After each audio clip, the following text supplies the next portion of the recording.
They're here. They're here. There was a desperation and panic in the manager's voice as she blurted this out with a heavy breath.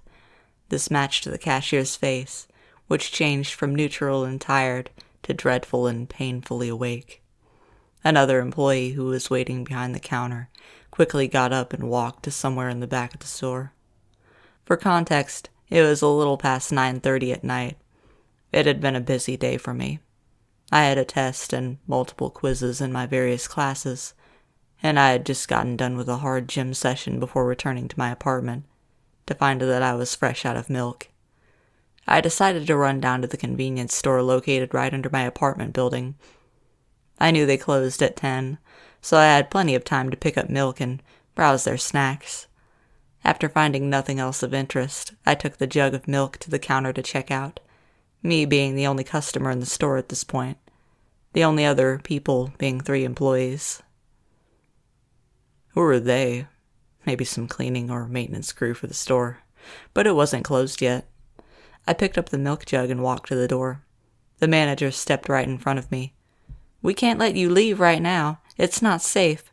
You're just going to have to wait with us for them to pass through." "Who are they?" I replied, frustrated but even more confused. Why the hell was she blocking me from leaving? I would have imagined the store employees would want me to get out of the store now that closing time was coming up.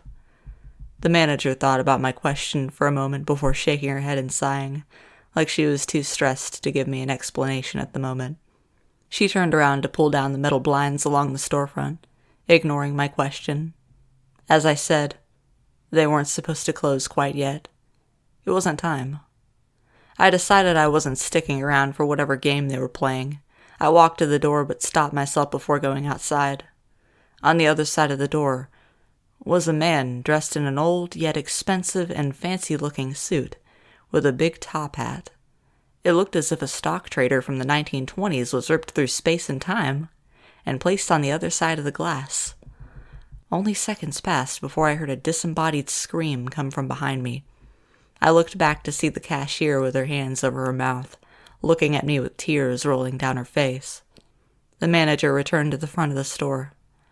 When she saw me standing in front of the door and the man on the other side, she directed a loud and firm command at me.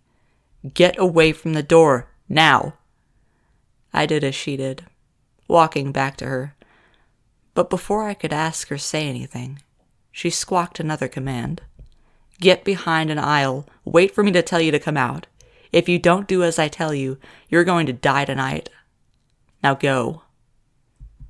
I had a mix of emotions and thoughts, but something told me that listening to her was my best bet. Still, I hadn't thought of a reason right then as to why my, or anyone else's lives, would be in danger. Maybe this man was a frequent problem for the store and harassed employees, or what have you. Anyway, I did as I was told. I set the milk on the checkout counter and went to hide between some aisles in the corner of the store. I just stood there for a moment, feeling awkward and a little afraid of whatever was going on. I took out my phone, but it wouldn't turn on. I could have sworn it wasn't dead when I left my apartment. Unfortunate. I guess I just had to sit it out for now. I heard the manager talking to the cashier, who seemed quite afraid of the man, or whatever was going on. About 2 minutes later, I heard the automatic doors open and someone walked in. The echoing footsteps broke the silence as they approached the counter. They stopped and silence filled the store once again, but only for a few seconds. A man with a friendly tone broke the silence. "Good evening." "Hello?" I heard the timid cashier squeeze out, barely able to form coherent words. "Would you be so kind as to point me in the direction of your store's meats?" I tiptoed to the edge of the aisle and looked toward the counter. The man I saw outside was now standing in front of the cashier. He stood with perfect posture. He was much taller than I expected.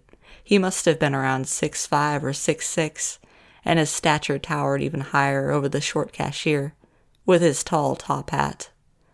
The cashier replied to him, very timidly,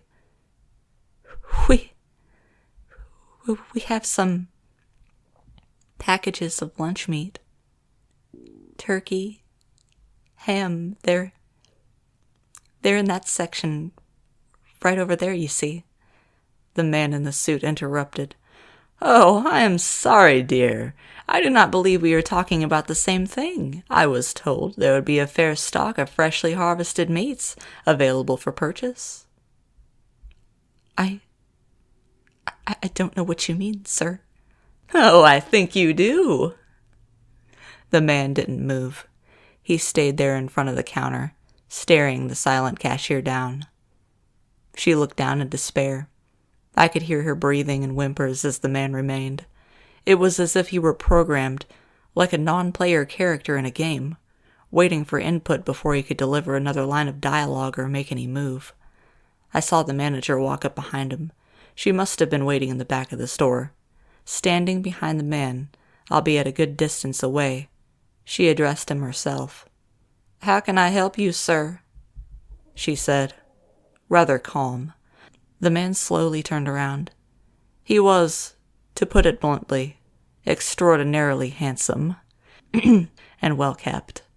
Clean-shaven, with no bags under his eyes, no blemishes or imperfections in his skin, and pearly white teeth that glared from across the room as his eyes met the manager. "Good evening. I was told there would be a fair stock of freshly harvested meat available for purchase?" he repeated to the manager, while still sporting his gentle smile. The manager took a deep breath before she looked back up, making eye contact and saying, "Sir, unfortunately, we have run out of fresh meat. If you come back again, we will have fresh shipment available for purchase, but we do not have any at the moment. Thank you for shopping with us." The man's smile faded as he stared down at the manager for what must have been a good half-minute. The complete absence of even the slightest movement made him look more like a statue than a person. He seemingly broke whatever trance he was in, and his smile returned. "I understand. I will return. I wish you ladies a wonderful night." And with that, he calmly walked out of the automatic doors, leaving the store. The cashier behind the counter broke down in tears. The manager walked behind the counter, put an arm around her, and escorted her to the back of the store. I followed. The manager got to the opposite back corner of the store I had been hiding and opened some sort of janitor closet. Inside was the third employee, whom I saw retreat to the back of the store earlier. He was on a phone, not a cell phone, some sort of wireless home phone that I assumed to be the phone for the store. "Were you able to get in touch with them?" the manager asked, after gently helping the hysterical cashier to the floor of the closet. "They're still trying to figure out how to get here. It might take them a while. Can you hold it down by yourself out here?" The manager nodded her head as she let out another sigh, closing the door and turning around to me. "We might be here for a while. I need one of my employees on the phone so we can get help, and the other seems to be incapable of helping, so I need you to do as I say, so we can survive this. You don't have a choice. If you try to leave, if you mess up, if you don't do exactly as I say, we all die. Understand?" Yeah, I understand," I assured, complimented by a nod of the head, though I was far from assured in my ability, and even more so, that any of this was real. I still had no clue what was going on and who they were, either regarding the odd man in the suit or whomever the employee in the closet was on the phone with. The manager walked behind the counter, next to the first register. I thought about running, about booking it out the door, and running back to my apartment, where I wouldn't have to deal with this circus of a prank they were running. I didn't have time to formulate a plan to run. The automatic doors opened again, and I heard quieter, yet frantic footsteps enter. I looked at the manager, and she waved her hand and silently mouthed what I assumed to be hide, before ducking under the counter herself. I shuffled back to my original spot, behind the aisles. The sickly sound of heavy breathing, like that of an old, asthmatic man, joined the quick steps. They ran from the entrance to the counter. They stopped for a moment, but the breathing was incessant. It began running again. It seemed to get close, then far, then closer, then far, and closer again. I quickly put the pieces together, realizing it was moving up and down the aisles, sweeping all of them in order, and it would eventually run down mine. I panicked for a few seconds, trying to piece together an idea of how not to be spotted. I hoped that whoever it wasn't perceptive enough to notice me move over an aisle. When it got to the aisle before mine, I waited for it to walk a distance down, away from me. I turned around the edge of my aisle and took a peek around the corner. I finally saw. It wasn't a person. It stood about 4 or 5 feet above the ground. It was completely naked and had pale, white skin, too white to be any living human. Its back was massively hunched, its spine protruding so far it looked as if it would tear through the flesh any moment. The legs were thin and small. They didn't look like they could support the weight of the creature they carried. The feet and toes were like that of a lizard. When it turned the corner, I could see its short arms with human-like hands that were far too large for proportionality, with dirty, long, black nails. Its chest was defined by tight skin over a large rib cage, and the rest of its torso looked tightly wrapped to its skeleton, as if it was starving to death. The face was the worst. Its jaw was much, much longer than that of any person, and came to a point on the bottom, looking almost cartoonish. Its mouth was left open, leaving the teeth and gums exposed. The teeth looked pristine, like they were made perfectly and couldn't possibly have any blemishes. But they were long, very long, impossibly long. The gums were black. They seemed to be rotting away. The nose and eyes were like that of a man, but the whites were some sort of shade of green, like an illness had been contracted and turned them that color. It had only a few strands of wiry, white hair. I moved as quietly as I could to the next aisle. When the creature had finally finished searching the whole of the store, it made its way out of the aisle and through the automatic doors of the store, incessantly breathing all the way, like it was about to drop dead any minute. Only seconds later, the doors opened again. The manager yelled for me to come to the front.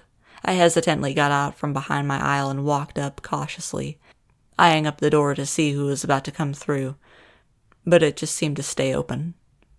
Get behind the counter. Do not say anything. Smile when they do. Smile when who? Shh! A child ran through the door. A child? Out in this city at this hour? Why? Where were its parents? 6 more followed. They all seemed very young. Around 5 or 6 would be my guess. They started running all over the store, between the aisles and around the front.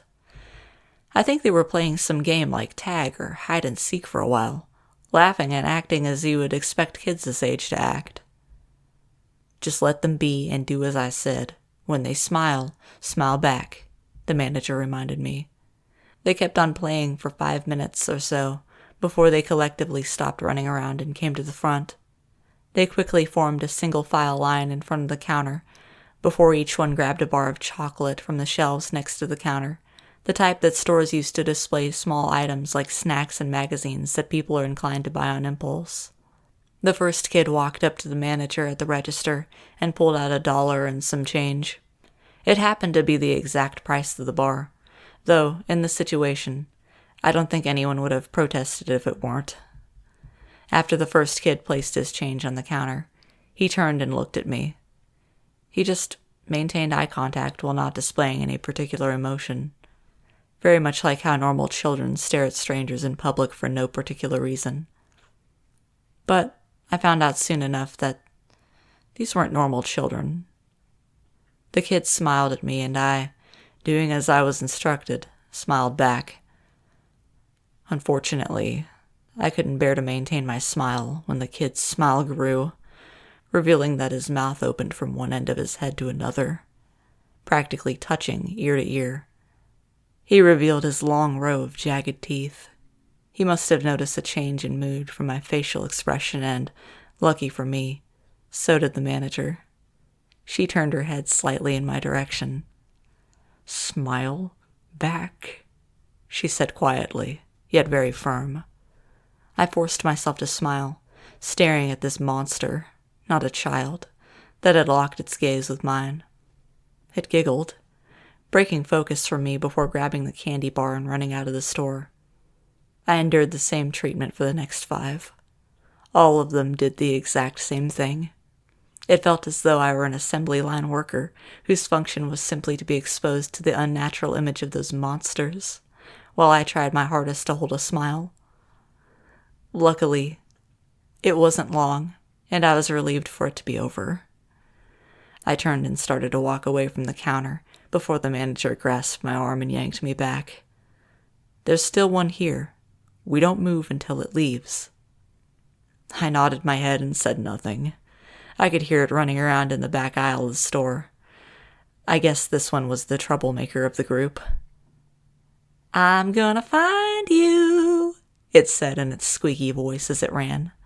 A few minutes passed before it stopped, right in front of the janitor's closet. It looked up at it like it knew something before gripping the handle and pulling it down. The cashier was holding the door and tried to resist it from opening, but she was nowhere near strong enough. The child monster let out a scream before yanking the door with incredible force, breaking it off its hinges and sending the cashier across the floor. It looked back and forth from the cashier to the other employee on the phone before, in a playful voice, telling them, "I'm gonna tell on you," before proceeding to run out of the store giggling the entire time, not bothering to buy a candy bar like the others. The cashier seemed to be knocked unconscious. The other employee peeked out of the closet, with the door now gone. He looked at the manager. "What do we do now? We have no idea which one the fucking kid is going to wake up. It could be one of the thousands. Our friends haven't found their way here yet either. I think we need to make a run for it." No. You and I both know that won't play out well for us. We need to stay here until it passes, or until the team gets here. Take the phone and go behind the aisles. We need to keep in touch. If we don't... Shit. Hide. The manager quickly ducked under the counter. Me and the employee with the phone ran to the back corner of the store. As the automatic doors opened once again, I looked back to see we had forgotten something. The cashier was still on the floor, knocked out and unresponsive. I tried to get to her, but I was caught by the employee next to me. With the phone still in one hand, shaking his head, he whispered to me, "Don't. It's too late." My heart sank to my chest, but I believed him to be right. I sat down with weak legs. Again, the store was quiet enough for us to hear the hooves clanking against the hard floor as they entered. Sadistic laughter joined them. This one sounded like an adult voice, and likely a man. The steps were loud enough that it was obvious whatever was walking had some weight to it. It was walking next to the aisles opposite of us, where the cashier was still laying. We moved to the edge of our aisle, but stayed long enough to see it.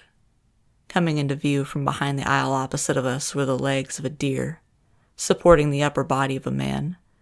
Or at least it looked to be the case. I couldn't be sure, because it was clothed in a red and blue clown outfit. The jester-style hat matched the colors. It stood around 6 feet or so, but the body underneath stretched the arms and shoulders of the outfit from its massive build. The hands were black, and each finger had a jagged, long, and sharp nail. The face was pale, but shiny, as if it had been painted. The lips and around the eyes were painted as well, though they were black. The nose was a round red ball. It stopped walking and laughing when it got to that aisle, right in front of the broken door and the unconscious cashier that lay in front of it. The clown bent down and effortlessly picked up the cashier by her neck and held her up in front of him. It stared at her, tilting its head in curiosity, as if it had found some type of rare specimen as if it weren't one itself. The employee next to me was whispering a rushed description through the phone. I could hear a voice on the other end, though it was much too quiet to make out any words. The cashier opened her eyes, finally waking up before her eyes grew even wider as she realized what she was looking at. She screamed at the clown holding her up by the neck. It seemed to be repulsed by the scream and pulled her in, clenching its jaw around her neck and taking a bite. Her mouth hung open as she was instantly silenced. The clown took another bite, before reaching its other hand up to grab her head as well. In a swift motion, it ripped the head from the body and tossed it in our direction. Spreading blood around the back aisle like a sprinkler, the head landed only feet from where we were standing. I didn't dare to take another peek, but it didn't matter anyways. Another sound of hysterical laughter broke out from the clown. "I know you're over there. Want me to come to show you a trick?" came a surprising and offsetting, high-pitched voice. The employee next to me dropped the phone and tried to make a run for it. He made it to the open space in front of the counter before the clown ran in front of him. The employee's full-speed sprint was easily broken, and he tumbled back. The clown wasn't fazed by being run into one bit. It picked the employee up by the wrists and lifted him to its level. It violently pulled on both arms and ripped them from their sockets. The employee, still left alive, let out his own blood-curdling screams as he bled out helplessly on the floor. The clown laughed for a moment before lunging out with a kick from its hoof, crushing his skull. I looked down at the phone, hearing some sort of feedback from whoever was on the other end. I picked it up and held it to my ear. "Hello?" I whispered in a raspy and frightened voice. "Listen, you need to blind it. Check our phone. I know it wouldn't work before, but it will now. You need to turn the flashlight on and point it in its eyes. Are you hearing me?" I pulled my cell phone out of my pocket. It was on, and more than that, it was somehow fully charged. I hadn't charged it. This made no sense. The clown spoke from the middle of the store. "Don't you go thinking I forgot about you now. I've got a different trick for you. I know you'll like it." I dropped the store phone and, like the employee, I tried to run.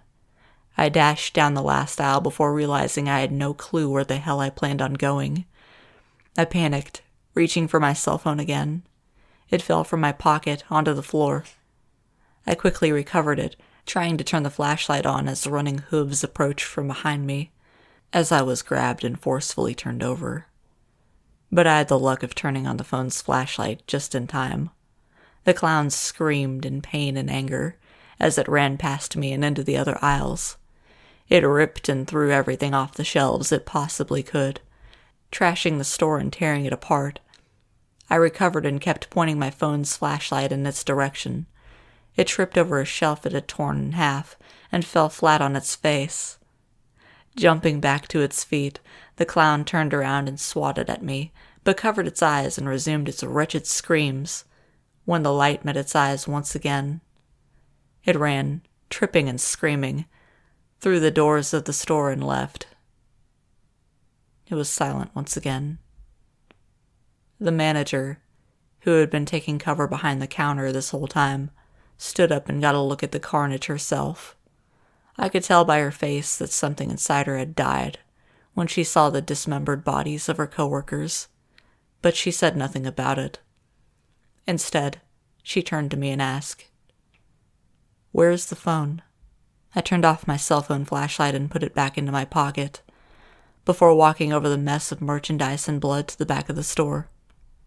I picked up the store phone and walked it to the front, handing it to the manager who hadn't moved, still staring in horrid disbelief at the bodies in front of her. She took it and began conversing with someone on the other end.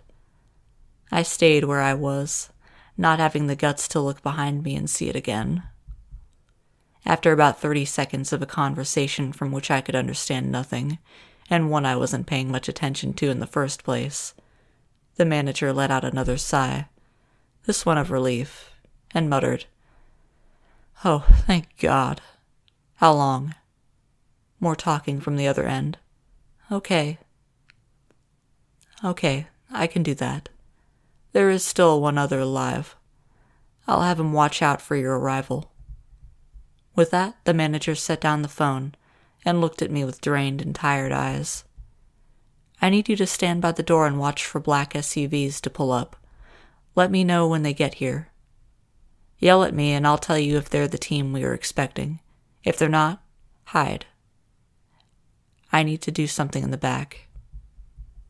She picked back up the phone and headed to the back of the store. I didn't feel like asking any more questions. I figured that whoever this team was, they must be our way out of this nightmare. I walked over and stood in front of the automatic doors, looking outside. I couldn't see anything but the typical street I knew, but with no one on it. All the time I waited, I could hear the manager tinkering with something in the back. It was here that I began to process everything I had just been through. It was too much. My thoughts and emotions ran wild in my head, but above all, I wanted to know what this was. For the next few minutes, I weighed the possibilities in my head and contemplated the merit of each of them, of any of them. None of them gave a clear explanation. I still don't have one. Eventually, the black SUVs pulled up, and a mix of men in tactical gear with rifles, and others in formal suits, poured out. There were 4 or 5 cars and around 6 people emptied from each. I turned to the back of the store and yelled, "Hey, is this them? They're here." I received no response. "Hey," I yelled again as I walked to the back of the store. At the end of the backmost aisle, the phone lay on the ground. I walked up to it in confusion and kneeled to pick it up, but I was close enough to make out the yells on the other end before I did. "We're here. Do you copy? Hello? Our team is entering now. Are you still with us? Hello?" Before I could pick up the phone, I stood back up and walked around the corner, into the last aisle. The manager was on the ground, laying face up and in her own pool of blood. Her body was cut open at the belly, and on top of her crouched a man. It was the man from earlier, the first one who walked in. The tall man with a fancy old suit and hat, but this time he was without the hat and coat for his suit. He held a large knife, which he was carving into the manager's body. Organs surrounded the two. He must have ripped them out. He looked up from what he was doing and smiled at me before looking back down and continuing. In a matter-of-fact voice, he spoke to me. "I did say I would be back for the meat. I don't have any problem harvesting it myself." With that, he pulled her heart out and held it up like it was a piece of art he was proud of, before putting it in a suitcase on the floor next to him and closing it. He stood up, looking at me and then at his knife. "I'm sure you'll give me fine cuts too." Returning his glare to me and smiling again, he let out an angry grunt before charging at me. I turned back around the corner and ran for the door. He stopped in his tracks when he saw the men approaching from outside. "Well, aren't you the lucky one tonight?" He returned his knife to a sheath in his vest before calmly turning around and heading back into the last aisle. He came back with his suitcase in hand, and the manager's body over his shoulder, carrying her like she was weightless. He approached the janitor's closet and opened the door I swore was ripped off its hinges not minutes before. When he opened it, cold air poured out, and in the small angle available to me, I saw a body hanging from a meat hook. The man walked in, throwing the manager's body somewhere inside before turning around and grabbing the door handle. He looked at me one last time before closing it. In a friendly tone again, he spoke one last time. "Good day." The automatic doors opened behind me and the swarm of men rushed in. Immediately, 6 or so walked to the closet door and pointed their weapons at it. When it opened, they were met with the inside of a closet and nothing more. "Fuck!" I heard one scream before kicking some bread off of a shelf. "We've been after that son of a bitch for months. How does he get away every time?" another commented. The rest swept around the remainder of the store. Some brought in weird-looking equipment. Too much was happening for me to account for all of it, but I did take note of some of what they were doing. Some collected hairs that had fallen on the floor. Others used a blacklight to show the footprints from the previous hunched-back monster. They collected all the change in $1 bills the children had paid with. Eventually, 2 large boxes were brought in that they used to collect the bodies of the other workers. I was left unaccounted for, it seemed. A few minutes passed before one man in a suit approached me. He didn't have any interest in asking me anything. It was clear he wanted to make a statement. "I know this is a lot to take in, and I know that not much of it makes any sense. There's no way we can explain it to you that will. I am sorry for whatever you had to see or experience tonight, but there's nothing we can do about it. These things are doing this to people all around the world for reasons we have yet to discover. This is the 7th time the store, in particular, has been targeted. We are doing what we can. We are one of the only ones out there trying to stop them. We need you to stay silent about this. If people know about this, if they find out, we'll be shut down and none of this will ever be fixed. People will die and it will only get worse. If you want to save anyone else, keep your mouth shut." He breathed and looked at me in pity. He pointed towards the entrance. "You can walk out of those doors whenever you're ready." I don't know what he meant, but I never planned on keeping it silent. What happened to those convenience store workers needs to be told. People need to be aware of this. Though, I didn't let my intentions be known there. I said nothing and walked through the automatic doors and outside, in front of the street packed with their vehicles. I looked back at the store. The lights were on and it was empty.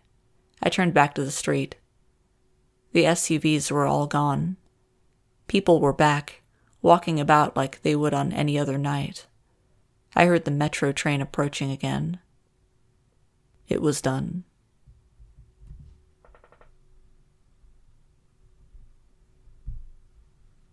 Unfortunately, I couldn't bear to maintain my smile when the kid's smile grew, revealing that his mouth opened from one end of his head to another, practically touching ear to ear.